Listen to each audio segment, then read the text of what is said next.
So you were out there at Pride Parade. I was indeed. And it was so nice that the station hired like palm fronders, like That's your great. personal air conditioning. You know, we actually had was misting you. I wish. Keeping you cool. I was the one steaming the flags that we had behind me. Everyone's like, "You do that?" I'm like, it's an all hands on deck operation. Yes. No, instead we had some little palm trees that were kind of as decorations, and when the breeze came through, just knocked them right over every time. We tried our best. We did what we could. How did you stay cool though? Lots of water. Water. We were in the shade. Luckily, most of the time we stayed in place. We weren't running around. But for the people who were walking through that mile and a half path, I mean, sunshine, heat, costumes.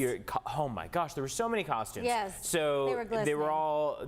People were a lot more sweaty on the parade route than where we were under the tent. People were stopping by asking for water. What we need to do is set up a CBS 8 hydration tent. That's right. Just start passing them out. I was at the Paramore concert last night, and they were for people who were filling the general admission area, just passing out water to everyone along the way. Well, that's where we're at with the and that's the thing is Via House is indoors, but if you were outside, it was still a very hot one yesterday. So I think they anticipated people maybe not staying hydrated. All week going to be like this, or all is this, week? Not even like the next 10 days. It looks like. Is that right? Wow. The rest of July.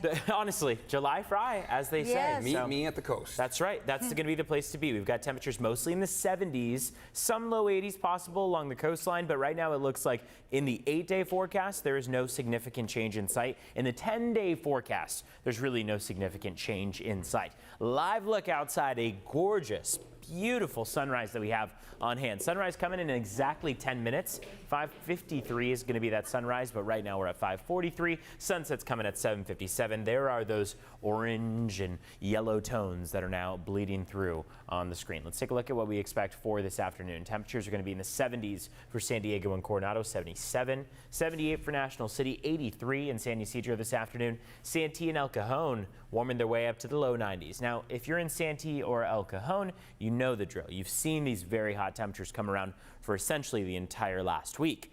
But just keep in mind that low 90s could even start to creep up a little bit more between now and the end of this upcoming week, especially across our inland valleys, our mountains and deserts. That's where heat could continue to climb. So we've kind of seen this small drop in temperatures, especially toward the coastline. We're back in the 70s. We had a lot more 80s in sight as of late last week. But inland, mountains, deserts, I mean, it's still just plain hot. Escondido 90, 96 for Ramona.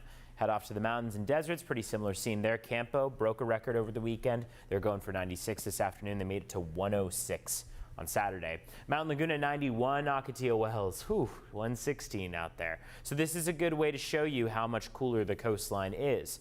We did hit 80 last Wednesday and Thursday. Weekend cooled us down just a bit to 75 degrees. Still warmer than where we were about 2 weeks ago, where we were still in the low 70s. But hey, it is still a hot one out there along the coast, still plenty of sunshine. So keep the sunscreen with you and pack everything you need for the beach. Let's take a